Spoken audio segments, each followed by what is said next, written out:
کہ جلیل رانا بہت ہی بد دماغ شخص ہے. اگر وہاں میٹنگ میں صورتحال اس کے مطابق نہ ہوئی تو وہ آپے سے باہر ہو جائے گا.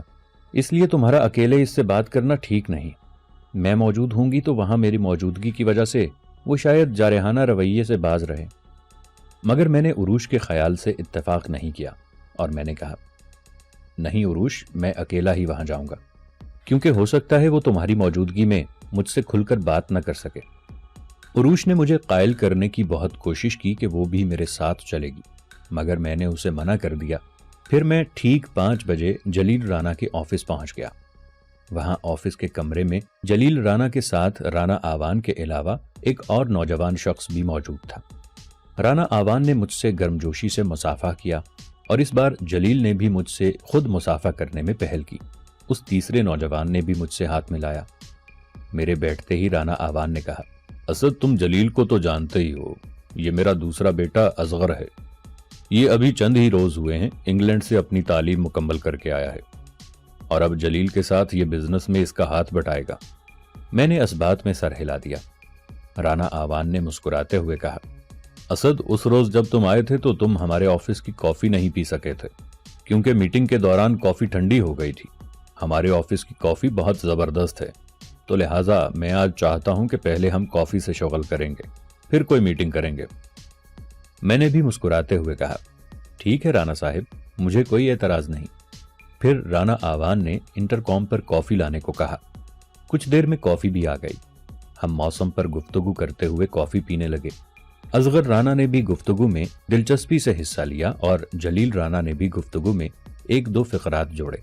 جب کافی ختم ہو گئی اور ملازم کمرے میں آ کر خالی کپ لے کر چلا گیا تو میں نے کہا جی جلیل رانا صاحب، آپ کیا گفتگو کرنا چاہتے تھے ماجد شاہ صاحب کے کیس کے حوالے سے؟ جلیل نے کہا دیکھو اسد، میں زیادہ گھما پھرا کر بات کرنا پسند نہیں کرتا اور میرے بارے میں یہ بھی مشہور ہے کہ میں فیصلے کرنے کے لیے بہت زیادہ سوچ بچار نہیں کرتا. بس پہلے فیصلہ کرتا ہوں، پھر اس فیصلے کے معاملات کو اپنے طریقے سے ترتیب دے کر اپنے حق میں کروا لیتا ہوں. تو لہٰذا ہم ماجد شاہ کے کیس کے حوالے سے سیٹلمنٹ چاہتے ہیں. ہم نے ماجد شاہ کو 9 ماہ پہلے بزنس ڈیل کی رقم 10 لاکھ ادا کر دی تھی اور اگر ماجد صاحب اس ڈیل کی قیمت 25 لاکھ چاہتے ہیں تو ہم مزید 15 لاکھ کا چیک بنا دیتے ہیں. کیونکہ 9 ماہ پہلے کی بات الگ تھی، اس وقت ہم سپورٹ گڈز کے بزنس میں پروڈکٹس مینوفیکچر نہیں کرتے تھے، مگر اب ہماری اپنی کمپنی بھی پروڈکٹس مینوفیکچر کرتی ہے. تو لہٰذا ہم ماجد شاہ صاحب کو 15 لاکھ کی رقم دے دیتے ہیں.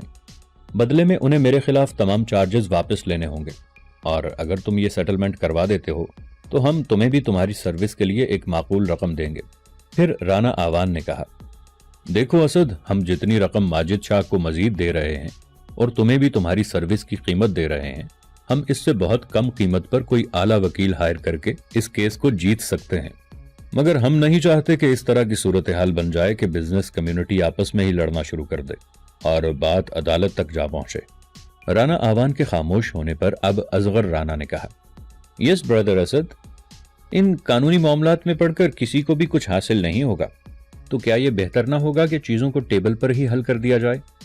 جب اصغر رانا بھی خاموش ہو گیا تو میں نے کہا چلے میں یہ تسلیم کر لیتا ہوں کہ ماجد صاحب کو رقم کیے ہوئے معاہدے کے مطابق مل جائے گی، مگر اس حادثے کی بنا پر ماجد صاحب کو جو ناقابل تلافی جسمانی نقصان پہنچا ہے اس کی تلافی کس طرح ہوگی؟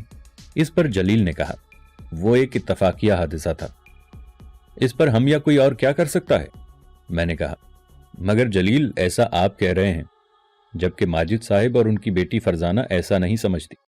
میں آپ کے لیے یہ تو کر سکتا ہوں کہ جو چارج شیٹ ہم نے عدالت میں جمع کروائی ہے اس چارج شیٹ میں سے یہ چارج خارج کروا دوں کہ جلیل رانا نے معاہدے کے مطابق رقم کی ادائیگی نہیں کی.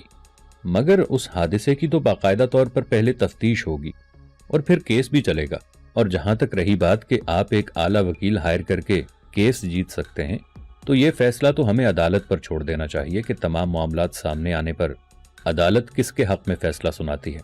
اور مزید یہ کہ رقم کی ادائیگی والے چارج کے حوالے سے بھی میں ماجد شاہ صاحب کو مشورہ دے سکتا ہوں کہ وہ اس چارج پر سیٹلمنٹ کر لیں، مگر ماجد شاہ صاحب اگر ایسا کرنے پر رضامند نہ ہوئے تو یہ بھی ان کا اپنا فیصلہ ہوگا. میں آپ سے اس پر بھی کسی قسم کا وعدہ نہیں کر سکتا. اس بار اصغر رانا نے کہا دیکھیں مسٹر اسد، ہم کسی ایک چارج پر نہیں بلکہ اس پورے معاملے پر سیٹلمنٹ چاہتے ہیں. آپ ماجد صاحب سے اس حوالے سے گفتگو کریں اور انہیں سمجھائیں کہ وہ ہمارے ساتھ ٹیبل پر ہی معاملات کو حل کرنے کی کوشش کریں۔ میں نے کہا ٹھیک ہے، میں یہ آپ کا پیغام ان تک ضرور پہنچا دوں گا۔ آگے فیصلہ کرنا ان کا اپنا فعل ہوگا، وہ میرے کلائنٹ ہیں اور مجھے ان کے مطابق ہی کیس کی پیروی کرنی ہوگی۔ اس بار جلیل رانا نے کہا اسد، میں نے آپ کو اس روز بھی یہ آفر دی تھی کہ آپ چاہیں تو ہماری کمپنی جوائن کر سکتے ہیں، اور آج ایک بار پھر میں آپ کو یہ آفر کرتا ہوں کہ اگر ماجد شاہ صاحب سیٹلمنٹ پر راضی نہ ہوں تو آپ ان کا کیس اور ٹاک ٹیلی کو چھوڑ کر ہماری کمپنی کو جوائن کر سکتے ہیں۔ ہم آپ کو اس سے دگنی سیلری دیں گے جتنی آپ کو ٹاک ٹیلی دے رہا ہے۔ میں نے تلخی سے جلیل رانا کی جانب دیکھا اور کسی قدر درست لہجے میں کہا مسٹر جلیل رانا آوان، آپ سمجھتے ہیں کہ پیسے کی بدولت کسی بھی چیز یا شخص کو خریدا جا سکتا ہے، مگر میں آپ کو بتانا چاہتا ہوں کہ اسد کو خریدنا ممکن نہیں۔ جلیل رانا ابھی کچھ کہنا ہی چاہتا تھا کہ اصغر رانا نے کہا کول مسٹر اسد کول، بھائی نے آپ کو ایک آفر کی ہے، یہ آپ پر منحصر ہے کہ آپ اس آفر کو قبول کرتے ہیں یا نہیں۔ پھر میں نے سرد لہجے میں رانا آوان سے کہا ٹھیک ہے مسٹر رانا آوان، اب میں چلتا ہوں۔ آپ کا پیغام میں ماجد صاحب تک پہنچا دوں گا اور رات تک آپ کو ان کے فیصلے سے آگاہ بھی کر دوں گا۔ پھر میں جانے کے لیے کھڑا ہو گیا۔ اصغر اور رانا آوان نے مجھ سے کھڑے ہو کر ہاتھ ملایا اور جلیل رانا اپنی جگہ پر بیٹھا ہی رہا اور میری جانب گھورتا رہا۔ ایسا لگ رہا تھا کہ وہ بیک وقت بہت سی چیزیں سوچ رہا ہے۔ پھر میں وہاں سے اٹھ کر باہر نکل آیا۔ گھر جا کر میں نے پہلے فرزانہ کو فون کیا اور اسے میٹنگ کی تفصیلات سے آگاہ کیا۔ فرزانہ نے کہا نہیں اسد، اب بات صرف پیسے کی نہیں رہ گئی، جلیل رانا پیسوں کا نقصان تو پورا کر سکتا ہے، کیا وہ میرے بابا کی ہمیشہ کی معذوری کا بھی نقصان پورا کر سکتا ہے؟ اگر نہیں تو میں اب اپنے کیے گئے فیصلے سے کسی صورت پیچھے نہیں ہٹوں گی۔ میں نے کہا ٹھیک ہے فرزانہ، ہم ٹرائل پر ضرور جائیں گے، تمہارا وکیل ہونے کی بنا پر، بس مجھے تمہیں ان کی پیشکش سے آگاہ کرنا تھا، ورنہ میں خود بھی جانتا تھا کہ تمہارا کیا فیصلہ ہوگا۔ پھر میں نے عروش کو فون کیا اور اسے بھی میٹنگ کی تفصیلات سے آگاہ کیا۔ عروش نے کہا اسد، جس طرح سے تم بتا رہے ہو کہ صورتحال اور معاملات تیزی کے ساتھ خراب سے خراب تر ہوتے جا رہے ہیں، ابھی تو کیس کا باقاعدہ طور پر آغاز بھی نہیں ہوا، آگے نہ جانے کیا ہوگا۔ اس نے کسی قدر تشویش بھری آواز میں کہا۔ میں نے کہا حالات تو بہت تیزی سے بدل رہے ہیں اور آگے صورتحال مزید خطرناک ہو سکتی ہے، مگر ان معاملات کا سامنا تو کرنا پڑے گا ہی، کیونکہ اس طرح کے ہائی پروفائل کیس میں یہ سب ہونا لازمی ہے۔ پھر اس نے کہا بہرحال اسد، اب تم محتاط رہنا، کیونکہ جلیل رانا سے کسی بھی قسم کے برے اقدام کی توقع کی جا سکتی ہے۔ میں نے کہا ہاں ٹھیک ہے، تم پریشان مت ہو، میں محتاط رہوں گا۔ عروش سے فون پر بات ہو جانے کے بعد میں نے آمنہ کو کافی بنانے کو کہا اور خود اسٹڈی روم میں چلا گیا۔ جب کچھ دیر بعد آمنہ کافی لے کر اسٹڈی روم میں آئی تو اس نے مجھ سے کہا اسد، آج مریم کا فون آیا تھا، وہ کہہ رہی تھی کہ وہ کل صبح ہمارے گھر آ جائے گی، اور وہ یہ بھی کہہ رہی تھی کہ میں 15-20 روز آپ کے ساتھ ہی رہوں گی۔ میں نے کہا چلو اچھا ہے، تمہارا دل بھی لگا رہے گا۔ ہاں یہ بھی ہے، اور اصل میں امی نے مریم کی والدہ بینا آنٹی سے کل بات کی تھی کہ کچھ دنوں کے لیے مریم کو آمنہ کے ساتھ چھوڑ دو تاکہ وہ میرے ساتھ کام وغیرہ میں ہیلپ کروا سکے۔ امی نے مریم کی والدہ کو بتایا تھا کہ بس اب 15-20 روز ہی رہ گئے ہیں آمنہ کی ڈلیوری میں، تو آمنہ کے ساتھ کوئی ہونا چاہیے اس کا ہاتھ بٹانے کے لیے۔ تو بینا آنٹی نے کہا تھا میں کل ہی مریم کو بھیج دوں گی، اور جب تک آمنہ ہسپتال سے واپس گھر نہیں آ جاتی تب تک مریم آمنہ کے ساتھ ہی رہے گی۔ میں نے اپنی اندرونی خوشی پر قابو پاتے ہوئے آمنہ سے پوچھا کیا واقعی بس 15-20 روز رہ گئے ہیں؟ آمنہ نے مسکراتے ہوئے سر کو اسبات میں ہلا دیا۔ دراصل میں عروش کی دوست کا ایک کیس دیکھ رہا ہوں، اگر یہ کیس میرے پاس نہ ہوتا تو میں بھی آفس سے 8-10 روز کی چھٹیاں لے لیتا، مگر میں اب اس کیس پر پھنس گیا ہوں۔ نہیں اسد، آپ اطمینان سے اپنا کام کرتے رہیں، میرے ساتھ امی ہیں اور اب کل مریم بھی آ جائے گی، تو ان دونوں کا میرے ساتھ ہونا بہت ہے، تو آپ کیوں اپنے کام کا حرج کرتے ہیں؟ میں نے مسکراتے ہوئے اسبات میں سر ہلا دیا۔ اگلے روز صبح ہی صبح مریم آ گئی، اس کے ساتھ سمر بھی تھی۔ میں نے مریم سے پوچھا تم لوگ ذیشان کے ساتھ نہیں آئے؟ مریم نے کہا اسد بھائی جان، میری رات کو سمر سے فون پر بات ہوئی تھی، تو میں نے اسے بتایا تھا کہ میں آمنہ بھابھی کے پاس جا رہی ہوں رہنے کے لیے، تو اس نے کہا میں بھی ساتھ چلوں گی۔ تو آپ کو تو پتہ ہے نا کہ سمر کے پاس گاڑی ہے، تو پھر میں کیوں اس ڈفر کے ساتھ اس کی کھٹارا موٹر سائیکل پر بیٹھ کر آتی؟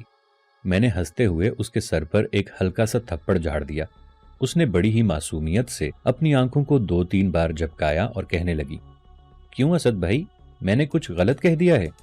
اتنے میں آمنہ نے ہنستے ہوئے کہا، نہیں بھائی، تم کب کچھ غلط بولتی ہو، اور اس کا بازو پکڑ کر اپنے ساتھ کچن کی طرف لے جانے لگی۔ چلو تم آؤ، اب میرے ساتھ کھانا تیار کرنے میں میری ہیلپ کرو۔ سمر شام تک ہمارے ساتھ رہی اور شام ہوتے ہی گھر کے لیے روانہ ہو گئی۔ اگلے روز میں ماجد صاحب کے کیس کے سلسلے میں گلشن تھانہ پہنچ گیا، کیونکہ ماجد شاہ کی کار کا ایکسیڈنٹ گلشن کے آس پاس ہوا تھا، تو اب گلشن تھانے ہی نے ماجد شاہ صاحب کے کیس کی تفتیش کرنی تھی۔ میں سیدھا جا کر SHO سے ملا اور اسے بتایا کہ میں ماجد شاہ کا وکیل ہوں اور میں جاننا چاہتا ہوں کہ اس حادثے کے معاملے میں پولیس کی تفتیش کہاں تک پہنچی ہے۔ SHO نے مجھ سے کہا، ہماری تفتیش جاری ہے اور ہم اپنی رپورٹ عدالت میں جمع کروا دیں گے۔ میں نے زور دیتے ہوئے کہا، لیکن آخر ہمیں بھی تو معلوم ہونا چاہیے نا کہ تفتیش کس مرحلے میں ہے۔ SHO نے مجھ سے کہا، جناب وکیل صاحب، عدالت نے ہمیں حادثے کی تفتیش کرنے کا حکم دیا ہے، یہ نہیں کہا کہ ہم اپنی تفتیش کی کارروائی سے آپ کو آگاہ کرنے کے پابند ہوں گے، تو لہٰذا انتظار کریں، اور جب ہم اپنی رپورٹ عدالت میں جمع کریں گے تو آپ کو بھی عدالت آگاہ کر دے گی کہ ہماری تفتیش میں کیا کچھ ہے۔ مجھے محسوس ہوا کہ پولیس کے پاس آ کر میں نے اپنا وقت ہی برباد کیا ہے، یہ مجھے کچھ نہیں بتائیں گے۔ میں نے گھر جا کر ارباز کو فون کیا اور اس سے پوچھا، یار آج کل کوئی خاص مصروفیات ہیں کیا تمہاری؟ اس نے کہا، یار نہیں بھائی، ابھی تو 1-2 ماہ ہی ہوئے ہیں یونیورسٹی سے فارغ ہوئے، تو کیا ابھی سے ہی مصروف رہنا شروع کر دوں؟ کچھ تو خدا کا خوف کرو، کیا اب ابو کی طرح تم بھی اس معصوم بچے کی جان لینا چاہتے ہو؟ میں نے ہنستے ہوئے کہا، ارے نہیں یار، میں تو اپنے کسی کام کی وجہ سے پوچھ رہا تھا۔ اس نے کہا، او اچھا، میں تو ڈر ہی گیا تھا کہ شاید تمہیں ابو نے کال کر کے کوئی پٹی پڑھائی ہو۔ خیر تم بتاؤ، کس کام کا کہہ رہے تھے؟ یار ارباز، مجھے اگلے 3-4 روز کچھ جگہوں پر جانا ہے، ایک کیس کے سلسلے میں۔ پھر میں نے تفصیلاً اسے ماجد شاہ کے کیس کے متعلق بتایا۔